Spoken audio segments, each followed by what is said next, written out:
Oke, Assalamualaikum warahmatullahi wabarakatuh. Kembali lagi di channel Sinavigrafi. Dan pada kesempatan kali ini kita akan membahas materi tentang pemanfaatan peta penginderaan jauh SIG untuk jaringan transportasi. Lebih tepatnya kita akan berfokus pada pemanfaatan penginderaan jauh untuk jaringan transportasi.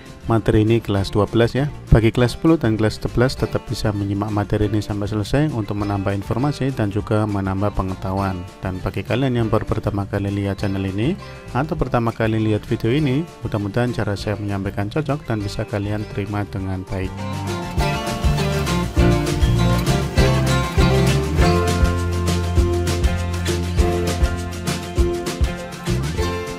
Penginderaan jauh untuk jaringan transportasi. Dalam materi ini kita akan membahas dua subtopik, yaitu konsep dari transportasi itu sendiri dan yang kedua adalah perencanaan transportasi. Nanti kita akan juga melihat bagaimana posisi dari penginderaan jauh dalam perencanaan transportasi. Nah, sebelum kita bahas konsep atau juga perencanaan dari transportasi ini, kira-kira apa sih yang terbayang dari kalian ketika dikatakan manfaat transportasi? Pasti yang terbayangkan seperti bus, kemudian taksi, jalan raya, mobil, dan alat-alat transportasi yang lain. Ya, itu merupakan salah satu komponennya saja.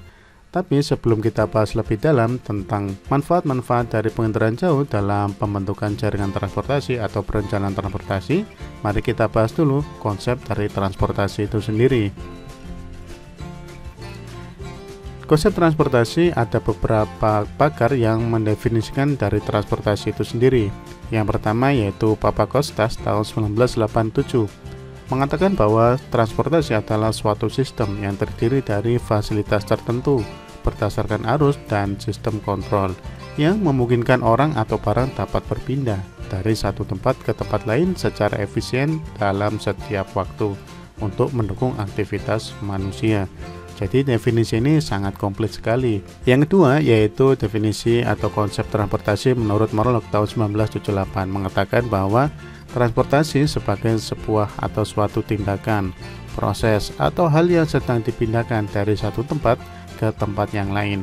Dari dua definisi ini kita bisa membuat satu garis atau benang merah bahwa transportasi itu merupakan proses perpindahan baik itu barang ataupun benda atau manusia dari satu tempat asal ke tempat tujuannya. Dan untuk berpindahnya itu memerlukan sebuah jaringan atau alat atau sarana dan banyak hal yang lain. Sehingga ketika kita membahas transportasi, maka kita juga harus membahas jaringan transportasi. Kalau kalian lihat di daerah kalian atau di kota-kota atau di daerah kalian ada mobil, ada jalan raya, ada penentuan tempat pusat pelayanan dan semuanya itu tidak terlepas dari jaringan transportasi. Semuanya ada perencanaan yang matang sehingga terbentuklah arus lalu lintas, arus transportasi yang sangat memadai. Lalu apa sih jaringan transportasi itu? Jaringan transportasi itu adalah suatu sistem untuk memindahkan orang atau barang dari satu tempat ke tempat lain yang terdiri dari beberapa komponen dan saling berhubungan dan juga saling mempengaruhi. Jadi intinya jaringan transportasi itu sebuah sistem ya. Sistem itu tidak bisa dipisahkan. Jika ada salah satu komponen yang hilang, maka tidak akan bisa terjadi. Mari kita bahas ya. Jadi dari komponen ini kita bisa lihat dalam jaringan transportasi ada tiga komponen. Yang pertama adalah benda yang digerakkan, bisa jadi manusia atau barang. Yang kedua adalah sarana transportasi. Dan yang ketiga adalah prasarana transportasi. Kita bahas yang pertama, benda yang digerakkan. Benda yang digerakkan itu adalah manusia atau mungkin juga barang. Jadi kalau kalian pergi ke sekolah, itu berarti kalian adalah benda yang digerakkan. Kalian pindah dari satu tempat ke tempat yang lain. Begitu juga ketika pulang dari sekolah, pindah juga. Nah, di situ juga kalian perlu yang namanya sarana transportasi dan juga prasarana transportasi. Apa bedanya antara sarana transportasi dan juga prasarana transportasi? Contoh saja ketika kalian pergi ke sekolah, kalian naik kendaraan. Kendaraan yang kalian naiki itu adalah sarana transportasi, misalkan sepeda motor atau mobil. Lalu prasarananya apa? Prasarananya adalah jalan raya. Ada transportasinya, ada alat kendaraannya, tapi tidak ada jalan juga tidak bisa berjalan. Jadi tiga hal ini memang semuanya saling terkait, maka dikatakan sebagai sistem transportasi. manusianya atau bendanya yang bergerak, ada alat yang digunakan bergerak, dan juga ada jalan rayanya. Kalau ada kendaraan dan ada jalan raya juga akan sulit. Begitu juga sebaliknya, jalannya ada tapi kendaraannya tidak ada, maka juga tidak akan bisa terjadi sebuah perpindahan. Jadi tiga hal ini saling terkait ya. Membahas tentang prasarana jalan, kita juga pasti akan membahas yang namanya pengelompokan jalan.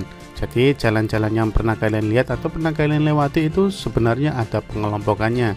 Yang pertama berdasarkan sistem, yang kedua berdasarkan fungsi, dan yang ketiga berdasarkan statusnya. Berdasarkan sistem, jalan itu terbagi menjadi dua. Yang pertama ada jalan primer, wilayahnya tingkat nasional. Yang kedua adalah jalan sekunder. Tentu saja di sini masuk dalam kategori wilayah perkotaan. Jadi ada di dalam kota itu ya. Kemudian yang kedua berdasarkan fungsinya. Berdasarkan fungsi mungkin juga kalian sering dengar ya, namanya jalan arteri. Kemudian lebih kecil lagi ada jalan kolektor. Kemudian lebih kecil lagi ada jalan lokal hingga sampai ke jalan lingkungan. Itu berdasarkan fungsinya. Yang ketiga berdasarkan status. Berdasarkan status ini ada jalan nasional, tentu saja kawasan nasional. Yang kedua jalan provinsi, ada jalan kabupaten, jalan kota, termasuk paling kecil sendiri ada jalan desa. Jadi ada statusnya gitu ya. Inilah pengelompokan jalan. Lalu apa parameter yang digunakan untuk jaringan transportasi? Parameter itu maksudnya adalah tolok ukur ya. Jadi untuk membuat sebuah jaringan transportasi itu ada tolok ukurnya. Yang pertama adalah aksesibilitas, yang kedua adalah bangkitan pergerakan. Ada dua ya. Yang pertama aksesibilitas. Aksesibilitas itu apa? Aksesibilitas itu adalah suatu ukuran kenyamanan atau kemudahan suatu tempat berinteraksi satu sama lain. Atau dengan kata lain, mudah tidaknya suatu lokasi atau tempat dicapai melalui sistem jaringan transportasi. Jadi ketika kamu melihat sebuah tempat, kelihatannya dekat jaraknya, tetapi aksesibilitasnya sulit alias sulit dicapai. Jalannya rusak, kemudian transportasi tidak ada, maka itu bisa dikatakan aksesibilitasnya sangat rendah. Aksesibilitas itu berhubungan dengan sarana dan prasarana yang kita bahas sebelumnya tadi. Yang kedua adalah bangkitan pergerakan. Jadi orang atau manusia melakukan pergerakan itu ada pembangkitnya. Jadi bangkitan pergerakan itu apa? Yaitu pergerakan jumlah pergerakan yang berasal dari satu tempat menuju ke tempat lain. Atau bisa dikatakan faktor pendorong dan penarik pergerakan. Jadi manusia melakukan pergerakan, mobilitas itu ada faktor pendorong maupun faktor penariknya. Apa aja aspek penggeraknya? Ada 4. 1. Maksud perjalanan. Maksud perjalanan ini bisa dikatakan seperti mau bekerja kah, mau sekolah, mau shopping, atau hanya sekedar jalan-jalan. Kemudian yang kedua adalah jarak tempat. Ketika jarak itu dekat, maka sangat memungkinkan seseorang untuk selalu melakukan perjalanan. Ketika jaraknya jauh, mungkin orang itu akan lebih sulit melakukan perjalanan karena mungkin malas ya, karena jaraknya sangat jauh. Ketiga, peruntukan penggunaan lahan. Jadi ketika ada peruntukan penggunaan lahan seperti ya untuk pusat perbelanjaan, untuk industri dan sebagainya, itu menjadi satu penggerak juga. Yang ketiga adalah moda transportasi. Ketika tidak ada transportasi yang memadai, maka orang juga akan malas melakukan perjalanan. Ketika transportasinya lebih banyak, contohnya sekarang ada ojek online, ada ya macam-macam ya taksi online dan mudahnya transportasi umum. Nah, di situ menjadikan seseorang lebih mudah untuk melakukan perjalanan. Hal tersebut masuk dalam aspek penggerak, menjadi pembangkit pergerakan seseorang dari satu tempat ke tempat yang lain. Jadi ada 2 parameter atau 2 tolok ukur yang digunakan dalam jaringan transportasi ya. Yang pertama aksesibilitas dan yang kedua adalah bangkitan penggerak.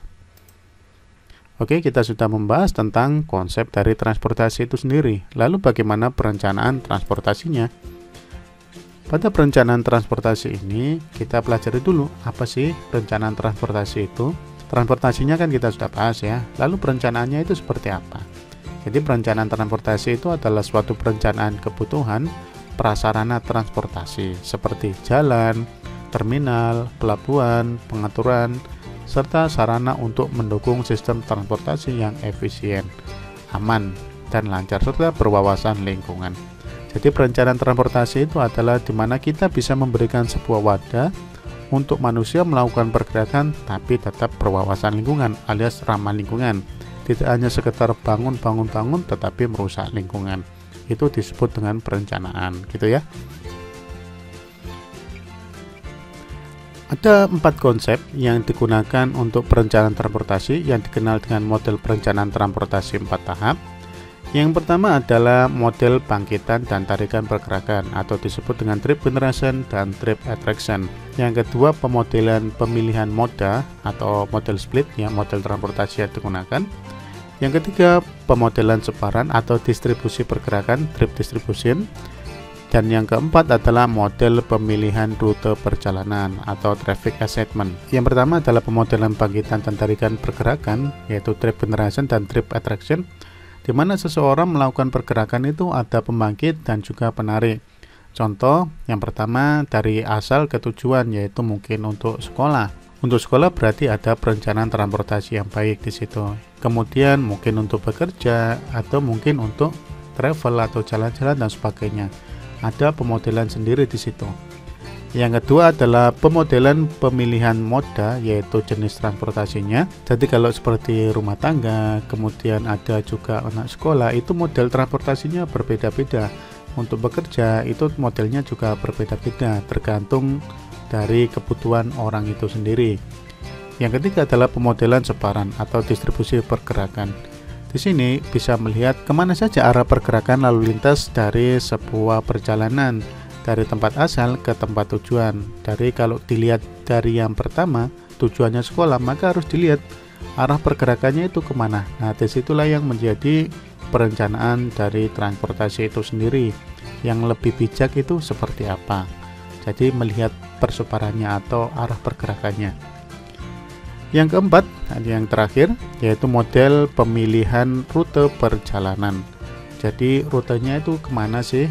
Maka rute akan dibuat seefisien mungkin, karena seseorang ketika melakukan perjalanan itu pasti akan selalu meminimalisir biaya perjalanan. Jadi orang akan melakukan pemilihan rute-rute yang tepat agar tidak terjadi buang-buang uang atau buang-buang tenaga. Jadi ada 4 hal ini yang menjadi konsep perencanaan transportasi yang dikenal dengan model perencanaan transportasi 4 tahap. Nah, kita sudah bahas tentang ya kurang lebih konsep dan perencanaan transportasi ya. Lalu di mana posisinya penginderaan jauh dalam kajian transportasi ini? Dalam kajian transportasi sebenarnya antara peta, PJ atau penginderaan jauh dan juga SIG ini semuanya saling terkait, tidak bisa dipisahkan. Di mana peta dan PJ dan juga SIG itu menjadi satu kesatuan nantinya. Nah, tapi sekarang saya lebih fokus pada penginderaan jauh. Yang kita sebut dengan hasilnya adalah citra. Jadi ketika kita melihat sebuah citra penginderaan jauh itu apa saja atau posisinya di mana dalam kajian transportasi ini. Yang pertama adalah PJ atau penginderaan jauh dijadikan sebagai penyedia data pengguna lahan. Berdasarkan data atau citra tadi, kita bisa menentukan pola pergerakan, volume, distribusi sarana angkutan, dan tingkat aksesibilitas sistem transportasi. Jadi dari atas atau gambar citra itu kita bisa lihat atau kita bisa memperkirakan. Nah, dari perkiraan itu sehingga citra penginderaan jauh dapat menampilkan data penggunaan lahan dengan waktu perekaman yang berbeda. Jadi ada temporer gitu, waktu yang berbeda. Sehingga dapat digunakan untuk memperoleh informasi perubahan penggunaan lahan dalam perencanaan transportasi. Jadi yang pertama adalah penyedia data penggunaan lahan. Pada tahun ini seperti apa, tahun setelahnya seperti apa. Jadi ada perubahan. Itu bisa dilihat dari citra. Oke, sekarang coba kita lihat contoh citra ini ya. Jadi ini adalah citra atau screenshotnya yang saya ambil dari Google Earth.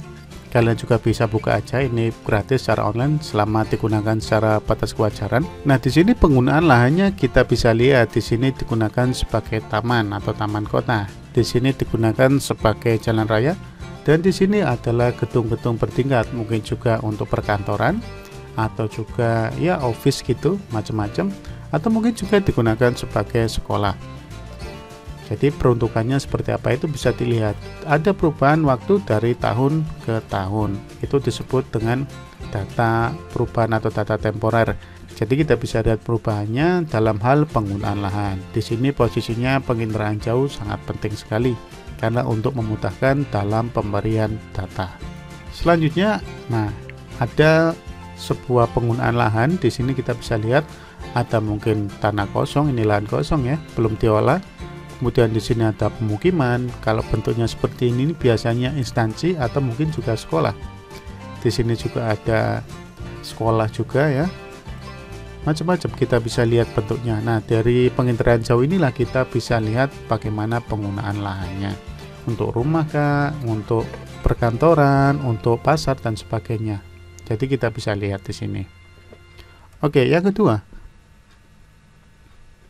pengumpulan data sosial ekonomi dan jumlah penduduk, di mana kondisi sosial, ekonomi, dan karakteristik penduduk pada suatu wilayah mencerminkan pola penggunaan lahan yang berpengaruh terhadap kebutuhan transportasi. Jadi di sini kita akan menghitung jumlah unit bangunan dan tipe ukuran bangunan. Nah, karena di situ nanti akan mempengaruhi atau bisa dilihat atau diperkirakan mungkinnya jumlah keluarganya seperti apa dan juga kondisi sosial ekonominya seperti apa. Walaupun ya tidak terlalu valid banget, tapi ini bisa mencerminkan data tersebut. Ini saya ambil contoh ya dari Google Earth juga di daerah Surabaya. Di sini kita bisa lihat bentuk-bentuk bangunan rumah. Mestinya ini bisa di zoom lagi. Nanti kita akan coba zoom lagi. Jadi kita bisa lihat jumlah bangunan rumahnya. Kemudian dari model seperti ini kira-kira ada berapa orang ya yang tinggal di situ, dan dengan model bangunan seperti ini kira-kira kondisi sosial ekonominya seperti apa, kita bisa lihat di situ atau kita bisa perkirakan lah ya. Nah, saya zoom lagi. Nah, ini memang agak-agak jelas ya karena memang gratisan ya. Nah, di sini kita bisa lihat dari atap rumahnya. Kalau panjang berarti rumahnya sangat panjang juga, bisa diperkirakan kondisi ekonominya ya lebih baik dibandingkan dengan yang rumah kondisinya kecil-kecil seperti itu. Oke. Kalau rumahnya kecil, kita bisa perkirakan jumlah orangnya mungkin sekitar 3-4 orang, atau mungkin juga kurang dari itu. Kalau besar bisa jadi lebih dari 4 orang, kemungkinan juga seperti itu. Jadi kita bisa memperkirakan saja. Kalau mau lebih tepatnya ya kita masuk ke data pusat statistik ya. Yang ketiga, di mana fungsinya? Yaitu untuk inventarisasi jaringan transportasi, tepatnya kondisi jalan, di mana citra penginderaan jauh dengan resolusi yang tinggi dapat menampilkan data jaringan jalan, sungai, rel kereta api dengan sangat jelas. Bahkan fungsi jalan dapat dibedakan dari citra seperti jalan tol, jalan arteri, jalan kolektor, dan juga jalan lokal. Kita coba ya. Nah, ini adalah salah satu screenshot juga dari Google Earth. Ini kita bisa lihat bentuk seperti ini adalah jalan tol. Kita bisa melihat di situ. Kemudian ini juga jalan tol. Nah, ini ada jalan arteri. Nah, di dalam sini ada jalan lingkungan ya, milik perkampungan seperti itu. Jadi kita bisa lihat dengan jelas. Atau coba kita zoom lagi. Nah, kita bisa lihat dengan jelas kan bentuk-bentuk jalannya. Ini yang hitam bukan jalan ya, ini sungai. Ini juga sungai. Oke. Jadi penginderaan jauh sangat penting sekali, khususnya dalam penyedia data inventarisasi kondisi jalan. Kalau di sini kita bisa lihat kondisi jalannya masih oke, masih baik. Atau mungkin kalau resolusinya lebih tinggi lagi akan terlihat sangat detail sekali, ada jalan yang masih belum terbangun kah, atau jalan yang bermasalah, atau mungkin jalan itu memang sudah sangat baik sekali. Jadi di situ posisi penggunaan penginderaan jauh dalam jaringan transportasi. Baik, itu dulu materi kali ini. Kalau ada pertanyaan nanti silakan tulis saja di kolom komentar. Kalau dirasa materi ini bermanfaat, silakan kalian sebarkan. Sampai jumpa di pertemuan selanjutnya ya. Assalamualaikum warahmatullahi wabarakatuh.